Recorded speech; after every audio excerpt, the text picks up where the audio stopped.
Good day, Orteans. Your lecturer for today is Professor Ivan Jerome Genoza, top 7 in the December 2017 Criminologists Licensure examination. Don't forget to subscribe and hit the bell button to receive the latest updates. Take it away, Ivan. Next, it is the science of obtaining photographic magnification of minute objects. Minute means, kaya wait a minute, saglit lang. Sabi na saglit, bigyan mo ako ng konting panahon, konting pahinga. Okay? So yun, maliit. Okay? Pag gusto mo palakihin yung maliliit na bagay gamit ang pagkakabit ng camera sa compound microscope. Okay, madali lang yan, tol. Tagalogin natin yung macro photography. Pag sinabi nating macro, malaki. Okay? Malaki. Okay? Macro. Okay? Pag micro, maliit. Okay? So yan ha. Macro photography, malaki na photograph. Gusto mo makakuha ng malaking photograph. Okay?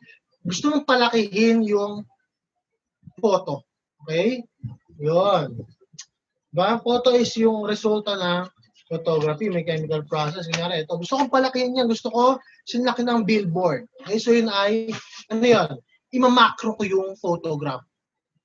Papalakihin ko yung photograph, yun ang macrography. Okay? Macro photography yun, tol. Minamakro ko yung photograph. Okay? Or, ano yun? Nagpo-photo ako ng macro o malaking bagay. Okay? Pwede yun, macro photography, macrography, isa lang. Ito yung kakaiba, no? Micro photography at photomicrography. Di ba? Pino-photo ko yung micrograph. May pino-photo ko yung micro.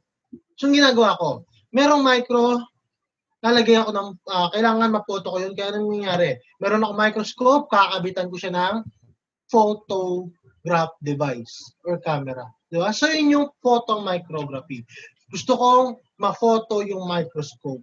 Okay? Kaya anong nangyari? Kakabitan ko na camera yung microscope.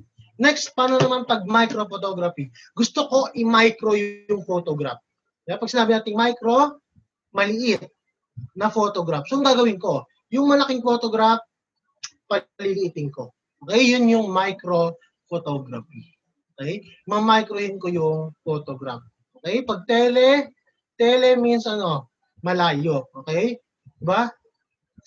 Gusto ko yung malayo ma-photograph ko. Okay? So, ganun yun, pare. Okay? Nasagot natin dito, photomicrography. Kasi nga, magkakabit ako ng photograph device doon sa microscope. Okay? Ha? Para mag-photo ko yung microscope. Okay? So, ganoon, tol. Photomicrography. Okay? Next, okay, ganito naman, no? Process of reducing a scenario into a strip of film. Kunyari, nanonood ka ng film. No? Ganito kunyari sa isang TV mo. Ang gagawin mo, kailangan makompress mo siya. So, ang gagawin mo doon sa ganito kalaking photo, kailangan yung photo niya, papaliitin ko yung photo or ma-microhin ko yung photo. So, micro photography. Okay? Pinapaliit or gumagawa ka ng microfilm. Okay? Yun yung micro photography. Diba? Mina-micro or pinapaliit mo yung photo. Okay? So, yan. Micro photography ang sagot natin sa C. Okay? Next. Okay? It involves taking a magnified or enlarged photograph of small objects sa pamamagitan ng pagkakabit ng macro lens. Okay? So yun, medyo nakakalito yan. May magnified or enlarged photograph ng small object. Tol, ang pinagkaiba nito, tol, kung gagamit ka ng direkta camera or camera yung idadagdag mo. Okay? Ganito yan, no? Okay? Pag photo micrography, tsaka photo macrography, ano pinagkaiba nila? Di sa photo micrography, meron kang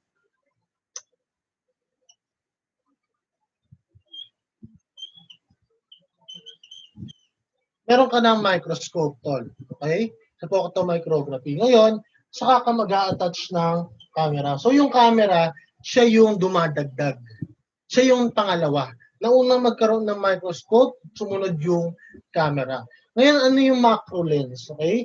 Kasi sabi ng photo micro, okay? Micro means minor lamang yung camera. Parang ganon, no? Dumagdag lang yung camera. Sumunod lang siya. Paano pag macrography? Nauna yung camera, macro major siya. So, nangyari? Meron kang camera, saka ka nagkabit ng isa pa, macro lens. Okay? So, ganun ang photomicrography and photomacrography. So, nakalagay dyan, merong camera, gusto mo picture ay maliliit na bagay, kaya magkakabit ka ng macro lens. Okay? So, yun. Nagkabit ka ng lens sa camera, photomacrography. Yung camera kinabit mo sa microscope, photomicrography. Okay? So, ang sagot natin dyan ay D. A and B, bakit? Kasi parehas lang sila. Pag balik-balik mo lang yan, ganyan pa rin nangyayari, nagkakabit ka ng macro lens sa camera. Okay? D, A, and B.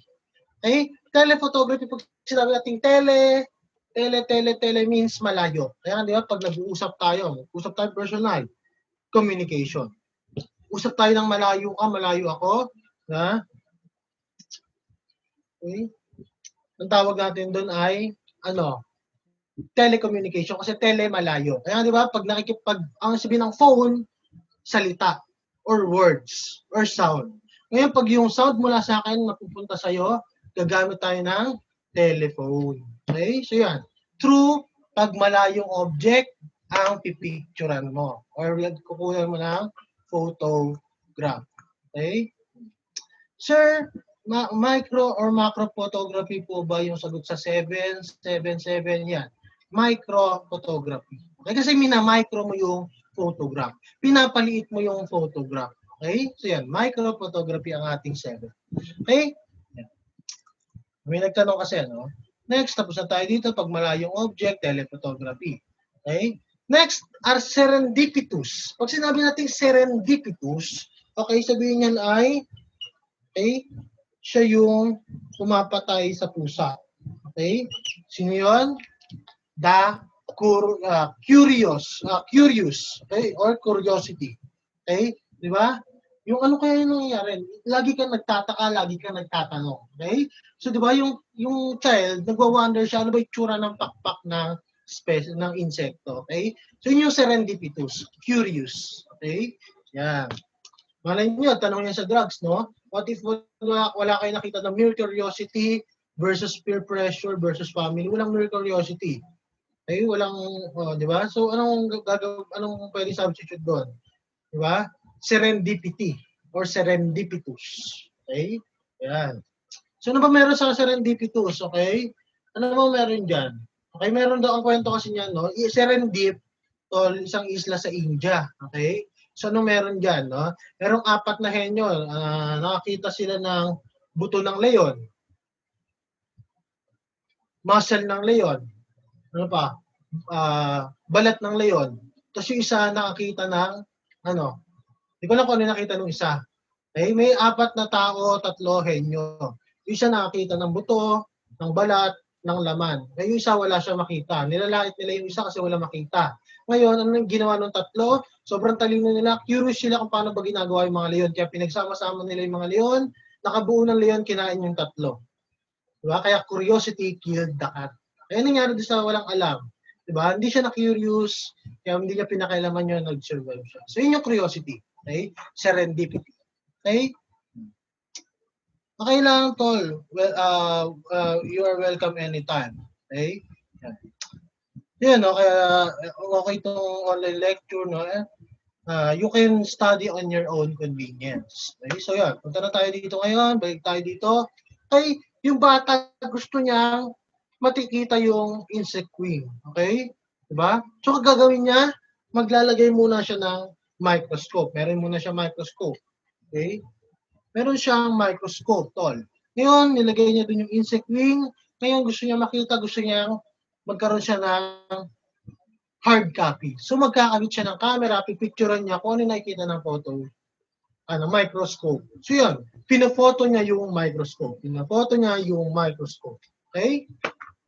Photomicrography. Okay? If you want to learn more from him, take our Road to 1 Million challenge. If this channel hits 1 million subscribers, we will release the rest of his lectures. Or you can watch the rest of his lectures now by enrolling in Ortea Criminology Review. Just message us on our Facebook account for more details. See you soon, Orteans!